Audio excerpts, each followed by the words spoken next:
Сен өзіңді осылай сезініп көрдің бе? Үлкен бір нәрсеге қол жеткізгің келе ме? Табысқа жетуді армандайсың ба?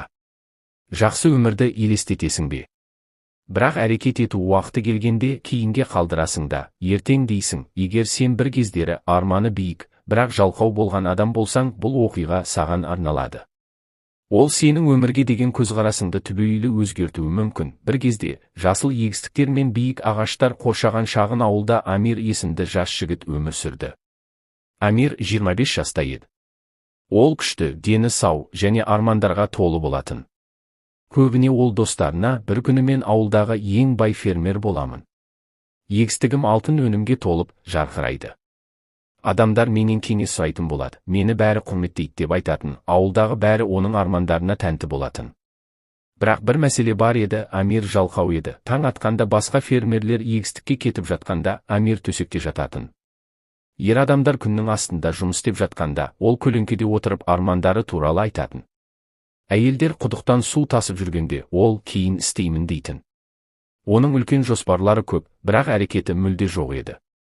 Ол табысты елестеткенді жақсы көретін, бірақ сол табысқа жету үшін еңбек етуді жек көретін.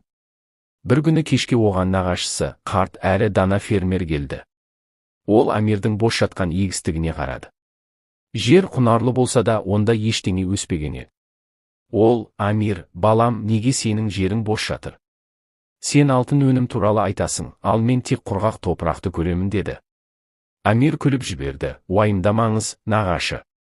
Мен ертең бастаймын. Менің егістігім ең жақсы болады. Тек күте тұр, көресіз. Қарт адам күрсінді. Ол бұл ертеңді талай естіген еді. Сөйтіп Амирге сабақ беруге шешім қабылдады. Ол қалтасынан 2 кішкентай қапшық шығарды. Ішінде 2 түрлі дән бар еді. Ол оларды Амирге беріп: бұл ерекше дәндер, олар сиқырлы. Біріншісі амбиция дәні. Егер оны отырғызып, күн сайын суарып тұрсаң, ол жеміс беретін, көлеңке мен байлық әкелетін ағашқа айналады. Екіншісі жалқаулық дәні. Егер оны ексең, ол тез өседі, бірақ жеріңді арамшөп басып, бәрін жойып жібереді. Амир, 2 дән де сенің қолыңда. Егістігіңнің де, өміріңнің де болашағы сен қайсысын өсіретініңе байланысты, деді. Амир 2 дәнге қарады. Бірі амбиция, бірі жалқаулық. Ол: әрине, мен амбиция дәнін егемін. Мен табысқа жеткім келеді деп ойлады. Бірақ таңертең ол шаршап тұрды. Ертең егемін деді тағы да. Күндер өтті. Ақыры ол жалығып отырып 2 дәнді де егіп тастады. Қарайық, не болар екен? Кейін бәрін істеп үлгеремін деді ол. Апталар өтті. Амир дәндерді ұмытты. Ол күндерін ұйқыда, әңгімеде және болашақ табыс туралы армандаумен өткізді. Бір күні ол егістікке келіп, қатты шошыды. Жалқаулық дәні тез өсіп, жерді қалың арамшөп басып кеткен еді. Ол бәрін тұншықтырып тастаған. Ал амбиция дәні әлсіз, кішкентай, өлуге шақ қалған болатын. Оған суда, күтімде болмаған еді. Амирдің арманы қорқынышты шындыққа айналды. Нағашысы қайта келіп, егістікті көрді де былай деді: Амир, міне сенің өмірің. Амбиция кішкентай дән сияқты. Оған күнделікті еңбек, қамқорлық, әрекет керек. Ал жалқаулық өздігінен ақ өсіп, бәрін құртады. Сен ұлы болғың келді, бірақ жалқаулығың болашағыңды ұрлап қойды. Амир тізерлеп құлады. Көзінен жас ақты. Ол алғаш рет шындықты түсінді. Армандар өздігінен ештеңе емес, оларды тек әрекет тірі ұстайды. Сол түні ол ұйықтай алмады. Өткен уақытын, бос уәделерін, жоғалған мүмкіндіктерін ойлады. Егер мен қазір өзгермесем, жалқаулық мені мәңгі билейді деп сыбырлады ол.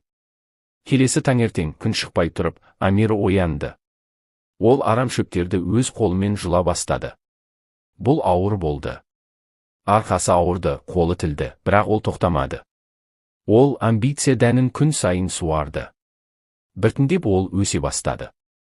Жылдар өте ол үлкен ағашқа айналып, жеміс беріп, көлеңке мен байлық әкелді. Амирдің өзі де өзгерді. Ол енді жалқау емес еді. Оны жалқаулығын жеңген адам ретінде. Құрметті тыңдарман, бұл оқиға тек ферма туралы емес, бұл өмір туралы. Әрқайсымыздың ішімізде 2 дән бар. Жақсы өмірді амбиция тек Бірақ әрекет ету уақыты келгенде кейінге қалдырасың да, ертең дейсің, егер сен бір кездері арманы биік, бірақ жалқау бол. Егер сен арманы бар, бірақ жалқау адам болса, ол сенің өмірге деген көзқарасыңды ертеңді күтпе, бүгіннен баста. Өз амбиция дәніңді суар. Жалқаулық арам шөптерін жұлып таста. Себебі неғұрлым көп күтсең, арманың соғұрлым тез өледі. Егер бұл оқиға саған ұнаса және одан бір пайда алсаң, видеоны лайктауды ұмытпа. Егістігім алтын өнімге толып, жарқырайды. Адамдар менен кеңес сұрайтын болады, мені бәрі құрметтейді деп айтатын, ауылдағы бәрі оның армандарына тәнті болатын.